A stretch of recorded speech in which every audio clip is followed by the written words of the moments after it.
A 1.5 meter tall boy is standing at some distance from a 30 meter tall building.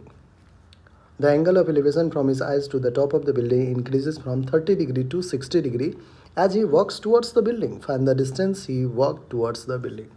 बच्चों सबसे पहले अपन जो भी सिनेरियो है उसको यहाँ पे ड्रॉ कर लेते हैं. लेट्स से यहाँ पे एक बिल्डिंग खड़ा कर दो आप. ठीक है, यहाँ पे एक ये बिल्डिंग है.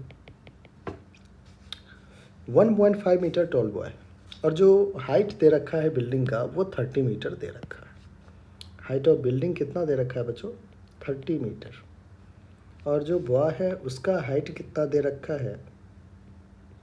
ठीक है, लेट्स से ये बॉय है, इसका जो हाइट दे रखा है बच्चों वो दे रखा है 1.5 मीटर. 1.5 मीटर. ठीक है, ध्यान समझिएगा. अब कह रहा है कि the angle of elevation from his eyes to the top of the building increases from 30 to 60 as he walks towards the building. Let's say initially जो है बच्चों ये x1 डिस्टेंस पे है फ्रॉम द बिल्डिंग. कितना डिस्टेंस? x1 distance. अभी जो angle of elevation बना रहा है, ये जो बिल्डिंग को देख रहा है, तो उसका एंगल कितना है बच्चों? तो कह रहा है इनिशियली 30 डिग्री था. जैसे जैसे पास आया है, जैसे जैसे सेम हाइट का है, हाइट नहीं चेंज करना है आपको. ठीक है, जैसे जैसे ये पास आते गया है वैसे वैसे एंगल ऑफ एलिवेशन क्या हो गया है बच्चों? 30 से 60 पहुंच चुका है. कितना हो गया है? पहले 30 था, अब इसका 60 हो चुका है. अब ये डिस्टेंस भी कुछ ट्रेवल करके यहाँ तक पहुँच चुका है. इस डिस्टेंस को फ्रॉम द टावर मैं क्या कहता हूँ? x2 कहता हूँ. इसको क्या कह देता हूँ? x2. चलिए बच्चों, कितना डिस्टेंस कवर किया है? तो आप कहोगे कि सर पहले वो x1 पे था, अब वो x2 पे है. तो ये वाला जो डिस्टेंस दिख रहा है आपको, यही वो टुवर्ड्स बिल्डिंग आया है. तो हम 1 बाय 1 उसको हम फाइंड आउट कर लेंगे. ठीक है, आइए सबसे पहले सॉल्व कर लिया जाए कि x1 की वैल्यू क्या है. x1 के लिए बच्चों आप देख सकते हो, इस ट्राइंगल को देखिए, एक राइट एंगल ट्राइंगल बन रहा है. बेस है x1 और हाइट क्या है? हाइट 30 नहीं है बच्चों, क्योंकि 1.5 मीटर जो है वो का भी तो हाइट. तो जो हाइट यहाँ से रिमेनिंग हाइट आ रहा है वो कितना आ रहा है? 30 माइनस 1.5, जो कि हो जाएगा 28.5 मीटर. ये बच्चों यहाँ पे सही करना है आपको, यानी कि ये गलत कर दिए, 30 मीटर लेके चल रहे हैं. tan 30 perpendicular by base, perpendicular है 28.5 डिवाइडेड बाय बेस क्या है बच्चों? x1 है.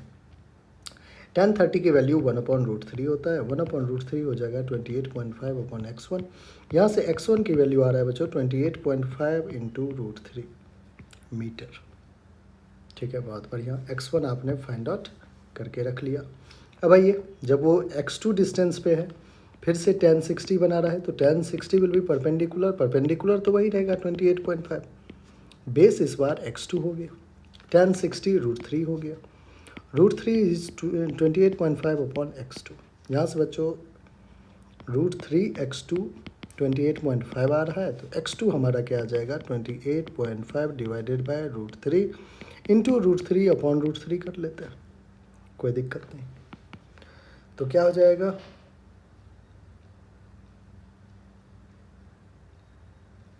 √3 ठीक है. या फिर आप एक काम करो बच्चों, अभी आप ऐसे ही रहने दो, 28.5 बाई √3 मीटर. बाद में ही अपन सारा सॉल्व कर लेंगे. पूछा क्या गया है कि find the distance he walk towards the building. आप कहोगे कि सर ये पहले x1 पे था, अब ये x2 पे जा चुका है, तो टोटल में से अगर मैं x1 में से x2 माइनस कर दूँ, ये टोटल क्या है? x1 है, और ये कितना है? x2 है. तो अगर x1 माइनस x2 कर दे तो ये जो डिस्टेंस इसने वॉक किया है टुवर्ड्स बिल्डिंग वो आ जाएगा. तो लिखेंगे डिस्टेंस वॉक्ड बाय हिम